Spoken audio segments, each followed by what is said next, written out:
అన్నీ నాకు తెలుసు అన్నప్పుడు అహంకారం. నాకేం తెలుసు? సర్వజ్ఞుడైనటువంటి వాడు ఈశ్వరుడు. ఆయన నాకన్నా తెలుసున్న వాళ్ళని ఎందరినో సృజించాడు. ఆయన నన్ను ఇవాళ 4 మాటలు నేర్పి ఇక్కడ కూర్చోపెట్టి తరించరా అన్నాడు.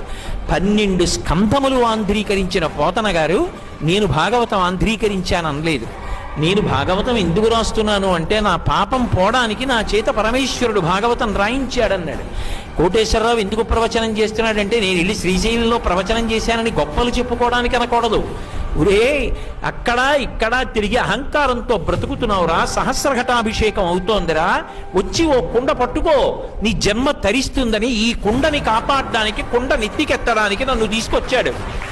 ఈ కుండ నెత్తి మీద పెట్టుకుంటే నిన్ను నెత్తి మీద పెట్టుకుంటాను రా అని చెప్తే రాడని, ప్రవచనం అంటే పెద్ద తెలుసున్న మొనగాళ్ళ వస్తాడని తీసుకొచ్చాడు. తీసుకొచ్చి 3 రోజులు నా చేత దర్శనమిచ్చి